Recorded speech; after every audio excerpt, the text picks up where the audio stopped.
Fala pessoal, bom dia. Estamos aqui de volta para mais um AgriFato Cast, né? Mais uma semana em que a gente está aqui trazendo informações para você sobre o mercado do boi, do milho, da soja. Dessa vez está somente eu, junto com o Rodrigo e junto com a Laura, para falar um pouquinho desses mercados. E para ser breve, né, a gente vai trazer alguns pontos aí sobre o mercado do boi, o mercado de reposição também, que tem dado uma firmeza muito grande nesses últimos dias. O mercado de milho aí também, que começou a dar um sinal contrário. Eu vou deixar os pontos mais detalhados aqui, obviamente, para o Rodrigo, para Laura, a gente vai comentando, mas o podcast tem algumas novidades aí, a gente vai trazer alguns pontos aí que o mercado começou a pontuar, né, que na verdade alternaram em relação à semana passada. O primeiro deles, que mais me chamou a atenção e mostra sobre a grande dificuldade aqui, às vezes, da gente ter informação sobre exportação, né? Porque na semana passada eu comentei sobre os dados da primeira semana de exportação. A gente veio com 38 mil toneladas exportadas de carne bovina na primeira semana de outubro 23, o que era um número relativamente bem fraco, né? Que dava a entender que a exportação de outubro ia ser bem fraca, com 7 mil toneladas, 7.600 de toneladas exportadas por semana, a média diária. E o que a gente viu na segunda semana foi um cenário completamente diferente. O dado que saiu ontem deu uma exportação em 4 dias, né, que a gente teve feriado, de quase 53 mil toneladas. Então, em 4 dias, a gente exportou quase uma vez e meia a mais do que na primeira semana de outubro. Então, veio uma exportação muito forte, elevou muito a perspectiva de exportação para o mês de outubro. Antes, a nossa projeção era de 165 mil toneladas, e com esses números, sendo obviamente conservador nas previsões, porque a gente sabe que a terceira e a quarta semana do mês, historicamente, são mais fracas de exportação do que a primeira e a segunda, a gente agora projeta 180 mil toneladas. Então, mostra ainda a dificuldade de mensurar o comportamento das exportações, mas, ao mesmo tempo, reforça aquele sentimento de que a gente tem dificuldade para ultrapassar as 200 mil toneladas, mas ainda assim, quando a gente fala em volume exportado, o Brasil continua exportando grandes volumes, que chega ali 180, 190, 200 mil toneladas. Esses números são cada vez mais cabíveis, e a tendência, pelo menos o que os dados apontam para a gente, é que esses números se tornam cada vez mais reais, cada vez mais fortes e cada vez mais intensos, né? A gente ainda vai ver essa repetição desse quadro, pelo menos na minha opinião, a gente ainda vai conseguir ver a repetição desse quadro de exportação por muito tempo, por conta desses números aí que a gente tem visto. Apesar de uma primeira semana fraca, a gente teve uma segunda semana forte. Lá em setembro, a primeira semana foi muito forte, veio enfraquecendo durante o mês, mas reforça esse sentimento de que não é que a exportação não vai falhar de uma semana para outra ou de um mês para outro. A gente vai continuar exportando grandes volumes, mesmo que o mercado esteja um pouco menos demandante naquele momento. E outro ponto que eu acho super interessante trazer aqui também, além dessa questão de exportação, né? Acho que na última semana a gente se viu aí embrenhado, digamos assim, no meio dessa questão entre guerra Israel e Hamas. A gente soltou um relatório especial sobre os possíveis impactos dessa guerra, né? Tanto no setor de carne bovina, quanto no setor de carne de aves, no setor de fertilizantes. E aí, trazendo um pouquinho dos comentários, né, do que a gente viu de mais relevante assim, para a carne bovina, principalmente nesse ponto de exportação, é que quando eu envolvo aí Israel, Líbano, Jordânia, Palestina, na análise, né? Se eu coloco esses quatro players aí nas exportações brasileiras de carne bovina, a gente está falando um pouco mais de 3, pouco menos de 3% do total exportado em 2023 foi para esses 4 países. O Irã não importou carne bovina brasileira nesse ano, mas a gente colocando esses 4 players aí, a gente consegue entender que o impacto direto é muito pequeno. De bate-pronto, a gente pode falar que sim, a gente tem um impacto aí em torno de 2,5 milhões por mês de dólares que deixa de ser exportado porque a gente está vendo os portos na Palestina fechados, e a gente exportava em média 600 toneladas por mês para a Palestina, e isso é um impacto de mais ou menos esse valor que eu falei para vocês, né? 2,5, 3 milhões de dólares. Então é de se esperar que sim, a gente tenha um impacto, mas isso representa pouco mais de 0,3% das nossas exportações. Então a gente até salientou isso dentro do nosso relatório, que o impacto ainda é pequeno, mas obviamente ele pode se estender, e principalmente se ele vier numa outra parte ali para Israel. Israel está classificado hoje como o nosso 10º maior comprador de carne bovina do Brasil. Um mês sem compra de Israel significa mais ou menos 13 a 15 milhões de dólares perdidos por mês, né? Se eles realmente interromperem. Não é realidade ainda. A gente coletou informações aí de que os abate kosher, né? Que é o abate que são destinados a Israel, estão acontecendo normalmente. Então, ainda não está sendo. A gente não está vendo um impacto tão direto assim sobre esses envios para Israel, mas é um fato que a gente tem nos preocupado aí. Além disso, todo o entrevero político que isso pode causar, né? A gente não sabe até que nível vai escalar essa guerra, mas se ela começar a preocupar muito, né? E a gente até trouxe esse possível impacto tanto no fato pecuário quanto nesse relatório especial, que se estender para o Oriente Médio como um todo, né? A gente já está falando aí de quase 10, 15% das nossas exportações. Então, dependendo do nível de extrapolar, né, do quanto essa guerra pode extrapolar esse nível cabível, a gente pode ter aí sim impactos relativamente grandes dentro da exportação de carne bovina brasileira e possivelmente da precificação. Então, acho que é um ponto a gente ficar ligado aí, né? Acho que a guerra aí pode trazer alguns pontos que a gente não estava esperando para o mercado da carne bovina. A gente já viu isso acontecer, já está vendo isso acontecer no petróleo. Tudo bem que tem outros fatores aí, mas o petróleo subiu de preço, o ouro subiu de preço, então o pessoal está começando a ficar mais atento, mais ligado no que está acontecendo nesse momento aí em algumas commodities. Eu acho que cabe atenção também para nós aqui na carne bovina, na carne de aves também, que pode ser impactada, dependendo do nível que essa guerra tomar de tamanho. Ponto. Além disso, tá? Acho que outro fato interessante que a gente trouxe lá no Fato Pecuário, que eu gostaria de narrar e sobre a importância de a gente analisar o todo, né?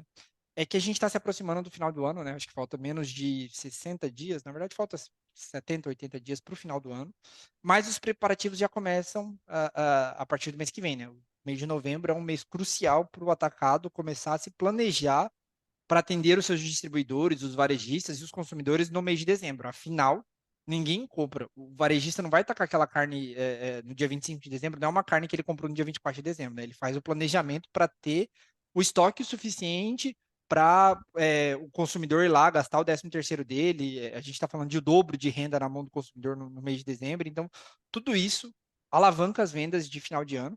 E dezembro a gente está vendo, a gente vê historicamente isso, tá? Quando a gente pega o volume de vendas do varejo brasileiro no mês de dezembro, a gente está falando de um incremento de 24% a mais.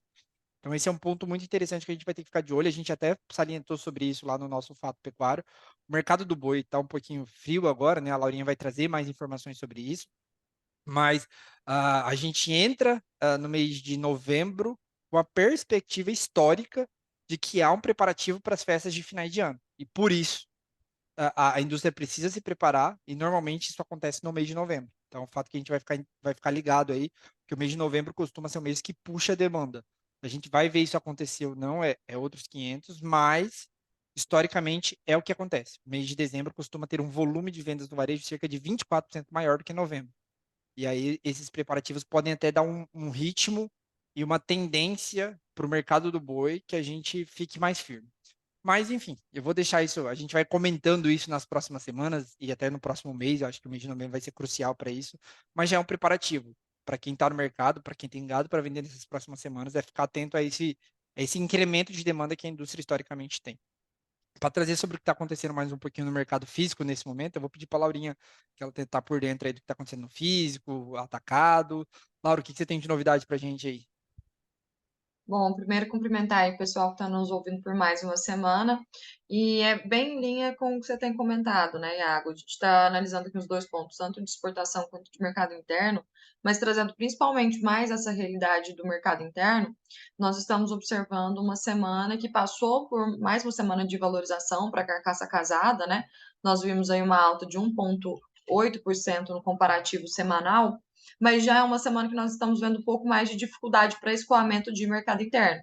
O mês de setembro foi muito positivo para escoamento de mercado interno, tanto por uma disponibilidade menor de carne bovina, né? A gente teve um abate total, né? menor no mês de setembro se comparado ao mês de agosto, e uma exportação com desempenho melhor também durante o mês de setembro, então o que resultou numa disponibilidade interna de carne um pouco menor para a gente aí, cerca de 13% a menos do que foi durante o mês de agosto, e isso foi um dos grandes impulsionadores aí para a alta de preço da arroba bovina. Então, nós vimos durante o mês de setembro a carcaça casada subindo, né, de preços aí semana após semana. Isso teve uma continuidade agora nessa primeira quinzena do mês de agosto, de outubro, perdão, né? Porém, agora nesse início de semana, claro que ainda é terça-feira, né? É muito cedo para a gente avaliar o desempenho total da semana, assim, mas já tem nos demonstrado que o mercado já não está fluindo tão bem quanto estava nas semanas anteriores. Então, o que a gente espera para essa semana, o mercado, falando aí no atacado, né? Para venda de carcaça casada, um pouco mais engasopada. A gente está vendo uma oferta maior, com consumo um pouco menos demandante. Então, é um cenário que, para essa semana, a gente acredita que os preços tendem a ficar ou pelo menos estáveis ou cair. E aí eu queria chamar a atenção aqui para o que a gente sempre tem falado, né? Apesar desse aumento de demanda que a gente espera, principalmente a partir de novembro e dezembro, pensando nesse final de ano, né? Que é algo que realmente a gente sempre costuma ver aí um mercado interno bem mais aquecido, principalmente em novembro e dezembro, né? Mas a sensibilidade do mercado. Né? A gente está num cenário de mercado muito sensível por questões econômicas, né? A gente sabe que a economia brasileira não tá tão positiva assim, né? Já esteve em contextos muito melhores aí.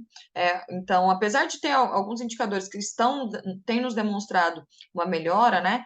Ainda nós estamos num período complicado para a economia brasileira. Então, não tem nenhuma mudança na base econômica, digamos assim, que tem realmente deixado mais dinheiro no bolso da população e tem feito aumentar esse consumo.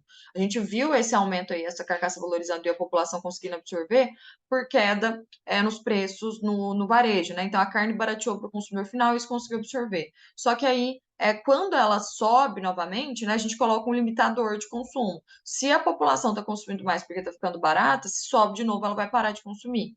Então, é um ponto de atenção que a gente sempre tem falado, né? Nós estamos num ano de fase de baixa, nós estamos em um ano de desempenho econômico brasileiro ainda deixando bastante a desejar, né? E aí isso nos dá um contexto de que o mercado pode melhorar ou piorar com uma sensibilidade de uma forma muito rápida e muito fácil, que é justamente o que a gente tem visto durante todo esse ano, né? E isso tem refletido agora nos preços da arroba bovina. Nós passamos por umas semanas, a gente olha, por exemplo, o indicador do CPEA, uma semana de queda, comparando a média semanal da última semana com a semana retrasada, na casa de 1% aí, tá? Então, aquela alta que a gente vinha acompanhando, no mês de setembro muito positivo, que recuperou praticamente toda a queda que nós observamos aí durante o mês de agosto, né? A primeira semana, até a primeira semana de outubro também foi positivo, a gente observando valorizações, mas nessa última semana agora a gente já está vendo o mercado andando bem mais de lado, e isso eu acredito que é muito correlacionado aí com essa fluidez para mercado interno, não tão positiva como estava sendo nas semanas anteriores.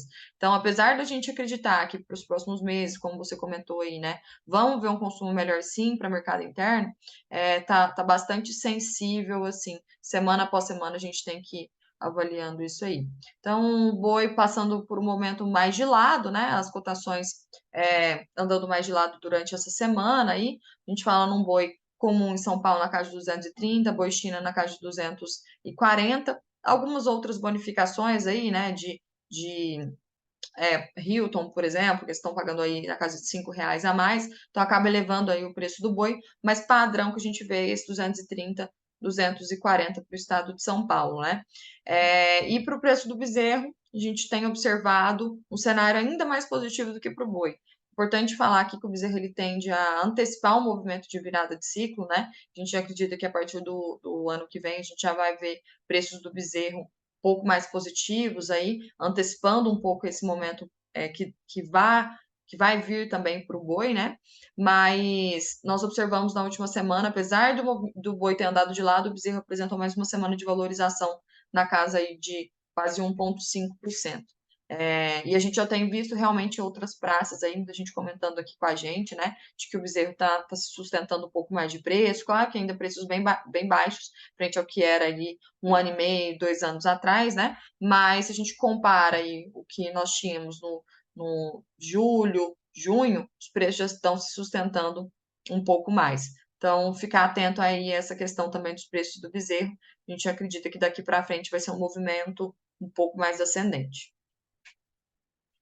Inclusive, Laura, a gente já estava até discutindo mais cedo aí sobre os preços no varejo, né? Sobre a carne desossada. A gente tem recebido relatos de aumento de preço da carne desossada. E realmente, tá? Se eu for pegar os dados, até fui olhar aqui, né? Os dados no varejo diário, né? Ele tem subido. Os preços têm subido não só para carne bovina, tá?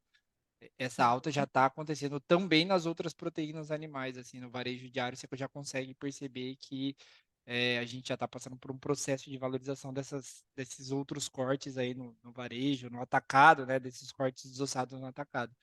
Então, aquele boi de 200 já começa a ficar para trás, né, aquela carcaça de 14,50 começa a ficar para trás e começa a entrar no varejo o boi de 240, o boi de 230, a carcaça de R$ 16, e é o que você falou, isso começa a travar lá na frente.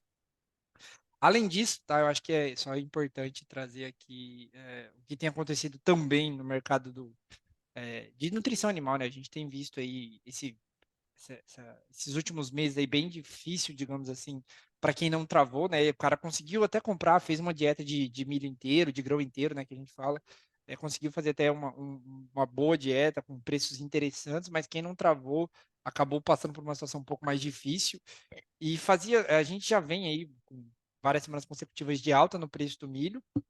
A alta na arroba meio que impediu que a relação piorasse muito, mas desde a última semana essa relação de troca começou a piorar entre o boi gordo e o milho, né? O boi não conseguiu avançar no mesmo ritmo que o milho nessas últimas 2 semanas, e a gente está vendo uma piora da relação de troca.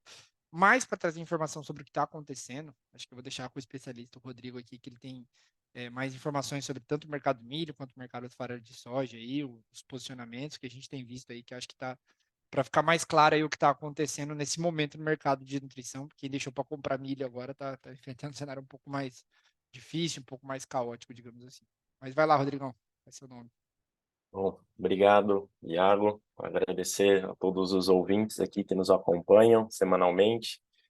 Bom, vou começar com a atualização externa, inicialmente. Na última semana, na quinta-feira, dia 12 de outubro, foi feriado no Brasil, mas foi nós tivemos um importante direcionador para os preços das commodities agrícolas. Nós tivemos o relatório mensal do USDA, né, o relatório WASDE, trazendo aí as atualizações do balanço de oferta e demanda agrícola mundial, e ele trouxe, na verdade, um ajuste, né, abaixo das expectativas aí para a oferta de soja e milho nos Estados Unidos e também a nível mundial, se a gente observa para a soja, e que sustentou, trouxe uma valorização, especialmente para os futuros de soja, mas também para os futuros de milho em Chicago.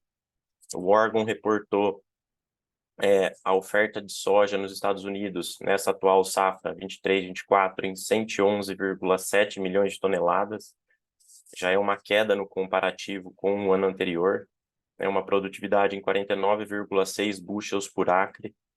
Para o milho, apesar do recuo também da produtividade, que analisando isoladamente a produtividade, ela já está abaixo do ano passado, né? Atualmente ela está em 173 bushels por acre, mas a oferta ainda é robusta, né? Nós temos uma área maior que foi plantada, né? Uma área de colheita maior, consequentemente, e a oferta ainda é superior a 380 milhões de toneladas. Então, não teve essa valorização tão grande como a gente observou para a soja, né? De quinta-feira para cá. O CFTC, o reporte semanal que a gente também acompanha dos fundos de investimentos, ele contempla, né, ele saiu na última sexta-feira, dia 13, mas ele contempla até a terça-feira. Ele vai de terça a terça-feira. Então, essa última atualização não cobriu até o dia do report do USDA.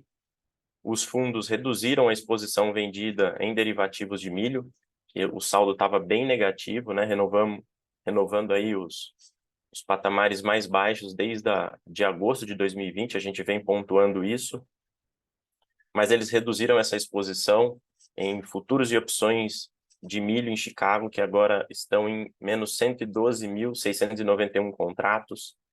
Para a soja, a posição ainda é levemente comprada, o saldo, mas também foi reduzido para o grão de soja, né? Atualmente, os fundos possuem uma posição líquida comprada de 2.166 contratos.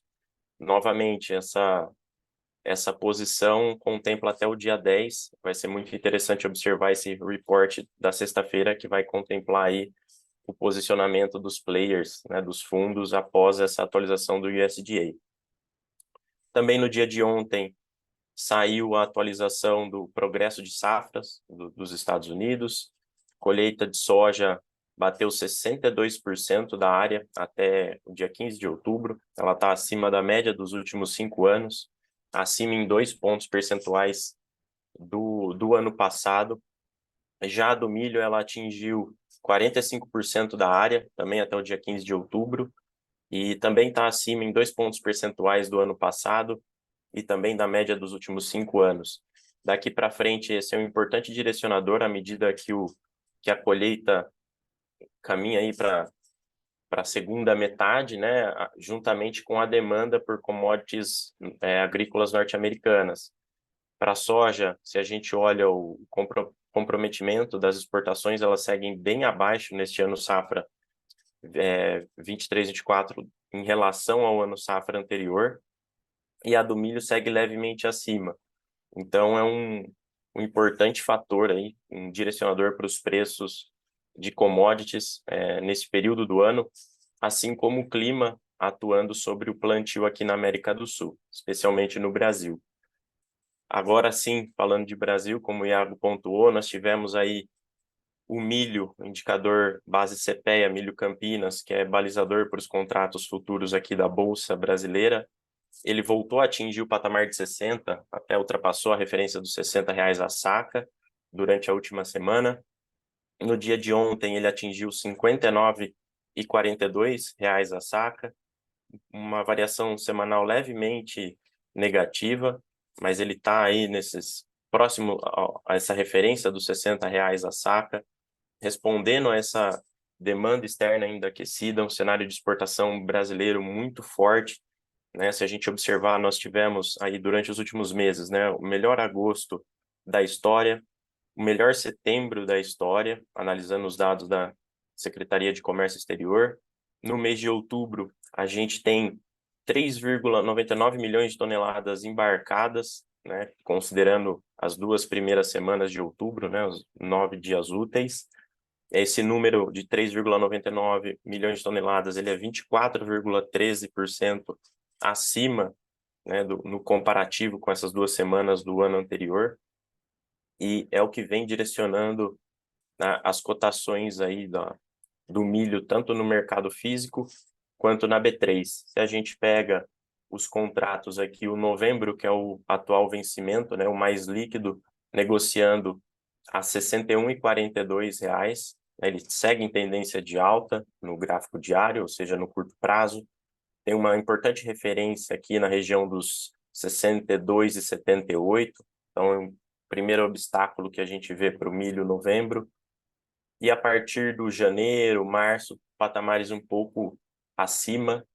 O janeiro 24 trabalhando a R$ 65,33 a saca, o março a R$ 68,66 a saca. Para a soja, no dia de ontem, a gente teve o indicador CPEA base Paranaguá R$ 144,80 a saca, também um cenário de estabilização, se a gente observa no comparativo com a semana anterior. Para a soja, o que a gente vem observando muito é já a questão climática, né? Produtor aí reportando irregularidade de chuvas, né? Segurando o plantio. No dia de ontem, a gente teve o report da Conab, então ela soltou que o plantio atingiu 19% da área, ele está levemente abaixo do ano anterior, de 21,5%. Então, é muito importante observar tanto as previsões de clima, né, e o que de fato acontece. Se a gente pega as previsões anteriores, o que de fato aconteceu foi um pouco diferente, né? A gente fala que as previsões acima aí de 5 dias já é, na verdade, uma tendência.